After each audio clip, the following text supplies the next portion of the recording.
ಈಗ ಪ್ರಬಲ ಸಮುದಾಯಗಳು ಒಗ್ಗಟ್ಟಾಗಿ ಹೋಗ್ತಾ ಇದ್ದಾವೆ, ಜಂಟಿಯಾಗಿ ಕಾರ್ಯಾಚರಣೆಗೆ ಇಳಿದಿದೆ. ಪೆಟ್ ಹೇಗೆ ಸಿಗುತ್ತೆ ಹಾಗಾದ್ರೆ ರಾಜ್ಯ ಸರ್ಕಾರಕ್ಕೆ? ಕಾಂಗ್ರೆಸ್ ಇದನ್ನ ಹೇಗೆ ನಿಭಾಯಿಸುತ್ತೆ? ಸಿದ್ದರಾಮಯ್ಯ ಹೇಗೆ ರಿಸೀವ್ ಮಾಡ್ಕೊಳ್ತಾರೆ? ಬಹಳ ಕುತೂಹಲ ಮೂಡಿಸ್ತಾ ಇದೆ. ಹಾಗಾದ್ರೆ ಏನ್ ಹೇಳ್ತಾ ಇದ್ದಾರೆ ನೋಡೋಣ. ಮುಂದಿನ ಕ್ಯಾಬಿನೆಟ್ನಲ್ಲಿ ವರದಿಯನ್ನ ಕಡ್ಡಿ ತುಂಡಾದಂತೆ ವಿರೋಧಿಸಬೇಕು.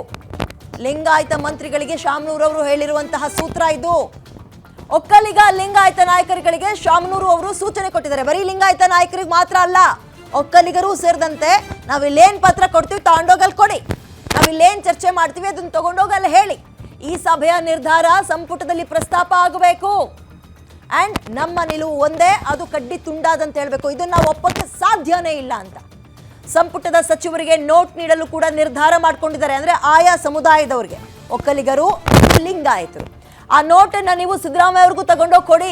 ಮುಂದಿನ ಕ್ಯಾಬಿನೆಟ್ನಲ್ಲಿ ಕೊಡಬೇಕು ನೀವು ಆ ನೋಟನ್ನ ಸಿದ್ದರಾಮಯ್ಯ ಅವ್ರಿಗೆ ಅಂತ ಹೇಳ್ತಾ ಇದ್ದಾರೆ. ಈಗ ಹಾಗಾದ್ರೆ ಅಂಶಗಳು ಏನೇನಿದೆ ಅದರಲ್ಲಿ ನೋಡೋಣ.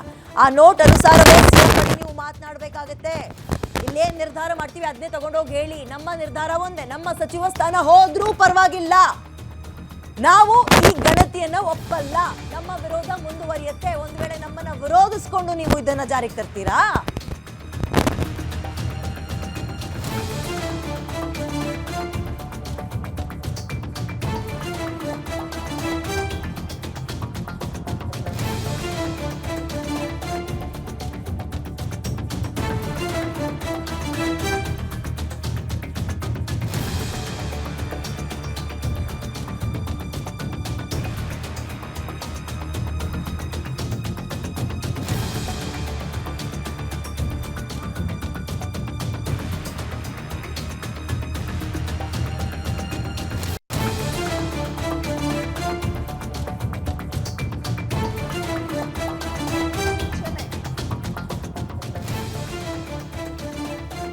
ಓಕೆ, ಲಿಂಗಾಯತ ಮತ್ತು ಒಕ್ಕಲಿಗ ಮಂತ್ರಿಗಳಿಗೆ ಶಾಮನೂರು ಅವರು ಒಂದು ಹುಕುಂ ಹೊರಡಿಸಿದ್ದಾರೆ. ಏನಪ್ಪಾ ಅಂತ ಹೇಳಿದ್ರೆ, ಸಮುದಾಯದ ಪರವಾಗಿ ನಾವು ನಿಂತ್ಕೊಳ್ಳುವಂತಹ ಸಮಯ ಬಂದಿದೆ, ಒಗ್ಗಟ್ಟಾಗಿ ಹೋಗೋಣ.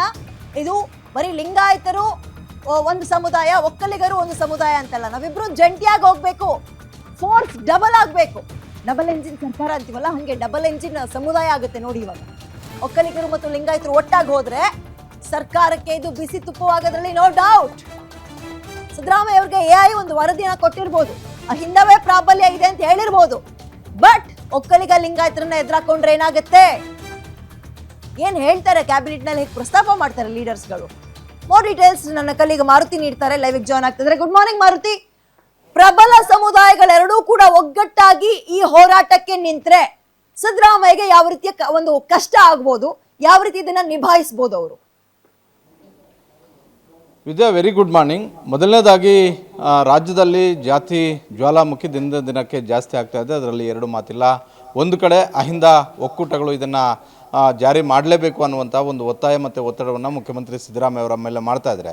ಮತ್ತೊಂದು ಕಡೆ ಪ್ರಬಲ ಸಮುದಾಯಗಳಾಗಿರುವಂತಹ ಲಿಂಗಾಯತ ಮತ್ತು ಒಕ್ಕಲಿಗ ಶಾಸಕರು ಹಾಗೂ ಸಚಿವರು ಇದಕ್ಕೆ ಸಂಪೂರ್ಣವಾಗಿ ವಿರೋಧವನ್ನು ವ್ಯಕ್ತಪಡಿಸ್ತಾ ಇರುವಂಥದ್ದು.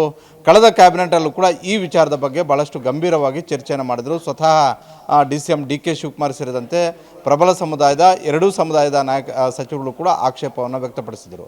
ಅದರ ಮುಂದುವರೆದ ಭಾಗವಾಗಿ ಮೇ ತಿಂಗಳ ಮೊದಲ ವಾರದಲ್ಲಿ ನಡೆಯುವಂತಹ ಕ್ಯಾಬಿನೆಟಲ್ಲಿ ಸಂಪೂರ್ಣವಾಗಿ ಈ ವಿಚಾರದ ಬಗ್ಗೆ ಒಂದು ನಿರ್ಧಾರಕ್ಕೆ ಬರಬೇಕು ಅನ್ನುವಂಥ ಒಂದು ತೀರ್ಮಾನವನ್ನು ಮುಖ್ಯಮಂತ್ರಿ ಸಿದ್ದರಾಮಯ್ಯ ಅವರು ಮಾಡಿರುವಂಥದ್ದು. ಹೀಗಾಗಿ ಮೊನ್ನೆ ನಡೆದಂತಹ ಶಾಮನೂರು ಶಿವಶಂಕರಪ್ಪ ಅವರ ನಿವಾಸದಲ್ಲಿ ನಡೆದಂತಹ ಸಭೆಯಲ್ಲಿ ಅದರ ಒಂದು ನೇತೃತ್ವವನ್ನು ಹಿರಿಯ ಶಾಸಕರಾದಂತಹ ಶಾಮನೂರು ಶಿವಶಂಕರಪ್ಪ ಅವರು ವಹಿಸಿದರು. ಅದರಲ್ಲಿ ಸಚಿವರು ಕೂಡ ಇದ್ದರು. ಅದೇ ರೀತಿ ಒಕ್ಕಲಿಗ ಮತ್ತು ಲಿಂಗಾಯತ ಮಹಾಸಭಾದಿಂದ ಮುಖಂಡರುಗಳು, ಅದೇ ರೀತಿ ರಾಜ್ಯ ಒಕ್ಕಲಿಗ ಸಂಘದಿಂದ ಪ್ರಧಾನ ಕಾರ್ಯದರ್ಶಿ ಸೇರಿದಂತೆ ಹಲವು ಮುಖಂಡರುಗಳು ಉಪಸ್ಥಿತರಿದ್ದರು. ಗ್ಯಾರಂಟಿ ನ್ಯೂಸ್ಗೆ ಎಕ್ಸ್ಕ್ಲೂಸಿವ್ ಆಗಿ ಹೇಳಿಕೆಯನ್ನು ಕೊಟ್ಟಿರುವಂಥದ್ದು.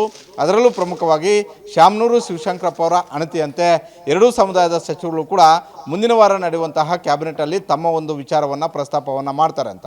ಇವತ್ತು ಇಲ್ಲವೇ ನಾಳೆ ಅಧಿಕೃತವಾಗಿ ಎರಡೂ ಸಮುದಾಯದ ಸಚಿವರಿಗೆ ಒಂದು ನೋಟನ್ನು ಕಳಿಸ್ಕೊಡ್ತೀವಿ.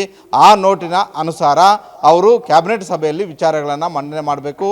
ಕೇವಲ ಲಿಖಿತವಾಗಿ ಕೊಡುವಂಥ ನೋಟ್ ಅಷ್ಟೇ ಅಲ್ಲ, ಮೌಖಿಕವಾಗಿ ಏನೇ ಹೇಳಬೇಕಂದ್ರೂ ಕೂಡ ನಾವು ಮತ್ತು ಶಾಮನೂರು ಶಿವಶಂಕರಪ್ಪ ಅವರು ಸೇರಿ ಮಾಡಿಕೊಡುವಂತಹ ಆ ನೋಟಿನ ಅನುಸಾರವೇ ಅವರು ವಿಚಾರಗಳನ್ನು ಪ್ರಸ್ತಾಪ ಮಾಡಬೇಕು ಅಂತ. ಇದನ್ನು ಎಷ್ಟು ಮಟ್ಟಿಗೆ ಸಚಿವರು ಒಪ್ಕೊಳ್ತಾರೆ ಇಲ್ವೋ ಗೊತ್ತಿಲ್ಲ. ಆದರೆ ಇವರು ಕೊಟ್ಟಿರುವಂಥ ಒಂದು ಹೇಳಿಕೆ ಬಿಗ್ ಸ್ಟೇಟ್ಮೆಂಟ್ ಅಂತಲೇ ಹೇಳ್ಬೋದು. ಯಾಕಂತ ಹೇಳಿದ್ರೆ ನಮ್ಮ ಸಚಿವರು, ನಮ್ಮ ಎರಡೂ ಸಮುದಾಯಗಳಿಂದ ಆಯ್ಕೆಯಾಗಿ ಕ್ಯಾಬಿನೆಟಲ್ಲಿ ಇರುವಂತಹ ಪ್ರಬಲ ಸಚಿವರು ಅಂತ ಯಾರೆಲ್ಲ ಕಳಿಸ್ಕೊಳ್ತಾ ಇದ್ದಾರೆ, ಅದರಲ್ಲಿ ಪ್ರಮುಖವಾಗಿ ಡಿ ಕೆ ಶಿವಕುಮಾರ್ ಅವರು ಆಗಿರ್ಬೋದು, ಈಶ್ವರ್ ಖಂಡ್ರೆ ಅವರು ಆಗಿರ್ಬೋದು, ಶಾಮನೂರು ಮಲ್ಲಿಕಾರ್ಜುನ ಆಗಿರ್ಬೋದು, ಬೇರೆ ಬೇರೆ ಸಚಿವರು, ನಮ್ಮ ಪ್ರಬಲ ಸಮುದಾಯದ ಸಚಿವರು ಯಾರಿದ್ದಾರೆ ಅವರೆಲ್ಲರ ನಿರ್ಧಾರವೂ ಕೂಡ ಒಂದೇ ಆಗಿರಬೇಕು, ಅವರೆಲ್ಲರ ನಿಲುವು ಕೂಡ ಒಂದೇ ಆಗಿರಬೇಕು.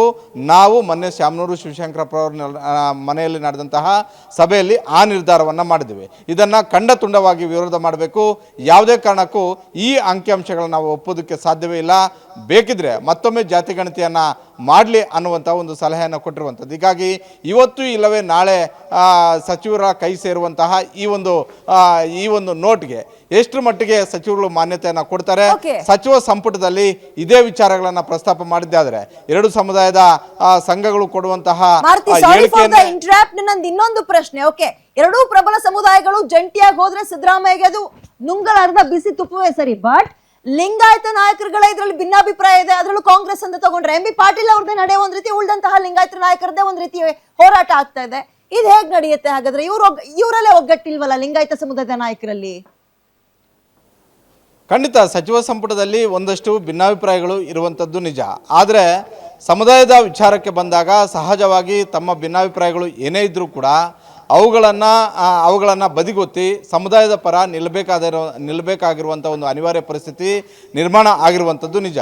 ಡಿ ಕೆ ಶಿವಕುಮಾರ್ ಅವರು 2023 ವಿಧಾನಸಭಾ ಚುನಾವಣೆಗೆ ಹೋಗುವಂಥ ಒಂದು ಸಂದರ್ಭದಲ್ಲಿ ತಮ್ಮ ಕಾಂಗ್ರೆಸ್ನ ಪ್ರಣಾಳಿಕೆಯಲ್ಲಿ, ಯಾಕಂತೇಳಿದ್ರೆ KPCC ಅಧ್ಯಕ್ಷರಾಗಿ ಕಾಂಗ್ರೆಸ್ಸನ್ನು ಮುನ್ನಡೆಸಿದ್ದು, ಕಾಂಗ್ರೆಸ್ನ ಸಾರಥ್ಯವನ್ನು ವಹಿಸಿದ್ದು ಕೂಡ ಡಿ ಕೆ ಶಿವಕುಮಾರ್ ಅವರೇ.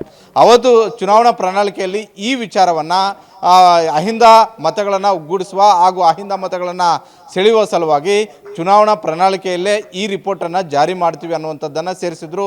ಅದಾದ ಬಳಿಕ ಚುನಾವಣಾ ಭಾಷಣದಲ್ಲೂ ಕೂಡ ಹೇಳಿದರು. ಆದರೆ ಇವತ್ತು ಪರಿಸ್ಥಿತಿ ಬದಲಾಗಿದೆ. ಈ ರಿಪೋರ್ಟ್ಗೆ ನೇರವಾಗಿ ಒಕ್ಕಲಿಗ ಸಮುದಾಯವೂ ಕೂಡ ವಿರೋಧವನ್ನು ವ್ಯಕ್ತಪಡಿಸ್ತಾ ಇದೆ. ಅದೇ ರೀತಿ ಲಿಂಗಾಯತ ಸಮುದಾಯವೂ ಕೂಡ ವಿರೋಧವನ್ನು ವ್ಯಕ್ತಪಡಿಸ್ತಾ ಇದೆ. ಹಳೆ ಮೈಸೂರು ಭಾಗದಲ್ಲಿ 60ಕ್ಕೂ ಹೆಚ್ಚು ವಿಧಾನಸಭಾ ಕ್ಷೇತ್ರದಲ್ಲಿ ತನ್ನದೇ ಆದಂತಹ ಒಂದು ಪ್ರಾಬಲ್ಯವನ್ನು ಒಕ್ಕಲಿಗ ಸಮುದಾಯ ಇಟ್ಕೊಂಡಿದೆ. ಉತ್ತರ ಕರ್ನಾಟಕ ಭಾಗದಲ್ಲಿ ಸುಮಾರು 100ಕ್ಕೂ ಅಧಿಕ ವಿಧಾನಸಭಾ ಕ್ಷೇತ್ರದಲ್ಲಿ ಲಿಂಗಾಯತ ಸಮುದಾಯದ ಮತಗಳು ನಿರ್ಣಾಯಕ ಆಗಿದ್ದಾವೆ. ಹೀಗಾಗಿ ಎರಡೂ ಸಮುದಾಯದ ಮತಗಳು ಬಹುತೇಕ ನಿರ್ಣಾಯಕ, ಇದರಲ್ಲಿ ಯಾವುದೇ ಅನುಮಾನವೂ ಕೂಡ ಇಲ್ಲ. ಅದೇ ರೀತಿ ಅಹಿಂದ ವರ್ಗದ ಮತಗಳು ಕೂಡ ನಿರ್ಣಾಯಕವೇ. ಹೀಗಾಗಿ ಎಲ್ಲರನ್ನೂ ಕೂಡ ಒಗ್ಗಟ್ಟಾಗಿ ತೆಗೆದುಕೊಂಡು ಹೋಗುವಂತಹ ಒಂದು ರೀತಿಯಲ್ಲಿ ನಿರ್ಧಾರಗಳು ಆಗಬೇಕು ಅನ್ನುವಂಥ ಒಂದು ಸಲಹೆ ಡಿ ಕೆ ಶಿವಕುಮಾರ್ ಅವರದ್ದು.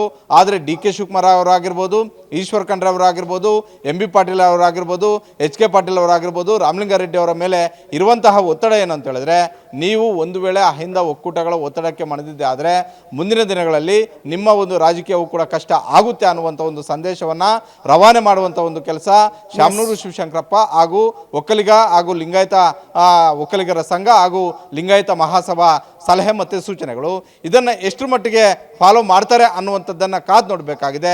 ಒಂದಂತೂ ಸ್ಪಷ್ಟ, ಈಗಾಗಲೇ ಡಿ ಕೆ ಶಿವಕುಮಾರ್ ಅವರು ಕೂಡ ಒಂದು ವಿಚಾರವನ್ನು ಬಹಳಷ್ಟು ಸ್ಪಷ್ಟವಾಗಿ ಹೇಳಿದರು. ನಾನು ಕಾಂಗ್ರೆಸ್ಸನ್ನು ಕಾಪಾಡಿಕೊಳ್ಳೋದರ ಜೊತೆಗೇನೆ ಕೂಡ ನಮ್ಮ ಸಮುದಾಯವನ್ನು ಕಡೆಗಣಿಸೋದಕ್ಕಾಗೋದಿಲ್ಲ, ಸಮುದಾಯವನ್ನು ಕೂಡ ಪರಿಗಣಿಸಬೇಕಾಗುತ್ತೆ ಅಂತ. ಹೀಗಾಗಿ ಕ್ಯಾಬಿನೆಟ್ ಸಭೆಯಲ್ಲಿ ಇದರ ಲಾಭ ನಷ್ಟಗಳು ಜೊತೆಗೆ ಯಾವ ರೀತಿಯಲ್ಲಿ ನಾವು ಈ ವರದಿಯನ್ನು ಮುಂದೆ ತೆಗೆದುಕೊಂಡು ಹೋದರೆ ಅದು ಎರಡೂ ರೀತಿಯಲ್ಲೂ ಕೂಡ ನಮಗೆ ಅನುಕೂಲ ಆಗುತ್ತೆ ಅನ್ನುವಂಥದ್ದನ್ನು ಚರ್ಚೆ ಮಾಡ್ತಾರೆ. ನೀವು ಹೇಳಿದಂತೆ ಸಂಪುಟದಲ್ಲಿ ಒಂದಷ್ಟು ಭಿನ್ನಾಭಿಪ್ರಾಯಗಳು ಇರುವಂಥದ್ದು ನಿಜ. ಆ ಭಿನ್ನಾಭಿಪ್ರಾಯಗಳನ್ನು ಬಗೆಹರಿಸಿಕೊಳ್ಳುವ ಸಲುವಾಗಿ ಈ ವಿಚಾರಗಳನ್ನು ಹೆಚ್ಚು ಕ್ಯಾಬಿನೆಟ್ ಅಲ್ಲಿ ಚರ್ಚೆ ಮಾಡ್ತಾ ಇರುವಂಥದ್ದು. ಧನ್ಯವಾದ ಡೀಟೇಲ್ಸ್ಗೆ. ಈ ಹಗ್ಗ ಜಗ್ಗಾಟ ಇಲ್ಲಿಗೆ ನಿಲ್ಲುವ ಲಕ್ಷಣಗಳು ಕಾಣಿಸ್ತಾ ಇಲ್ಲ. ಒಂದು ವೇಳೆ ವರದಿ ಯಥಾವತ್ತಾಗಿ ಅನುಷ್ಠಾನ ಆದ್ರೆ ಸಿದ್ದರಾಮಯ್ಯ ಚಾಂಪಿಯನ್ ಆಗ್ತಾರೆ, ನೋ ಡೌಟ್. ಇಲ್ಲಿ ತನಕ ವ್ಯಕ್ತಿ ಮುಖ್ಯ ಅಲ್ಲ ಪಕ್ಷ ಮುಖ್ಯ ಅಂತ ಹೇಳ್ತಾ ಇದ್ದ ಡಿ ಕೆ ಶಿವಕುಮಾರ್ ಈ ವಿಚಾರದಲ್ಲೂ ಕೂಡ ಸಮುದಾಯ ಮುಖ್ಯ ಅಲ್ಲ ಪಕ್ಷ ಮುಖ್ಯ ಅಂತ ನಿಂತ್ಕೊಳ್ತಾರ ಅಥವಾ ಸಮುದಾಯದ ಪರವಾಗಿ ನಿಂತ್ಕೊಳ್ತಾರ? ಹೇಗಾಗುತ್ತೆ ಈ ಹಗ್ಗ ಜಗ್ಗಾಟ? ಬಹಳ ಇಂಟ್ರೆಸ್ಟಿಂಗ್ ಆಗಿದೆ.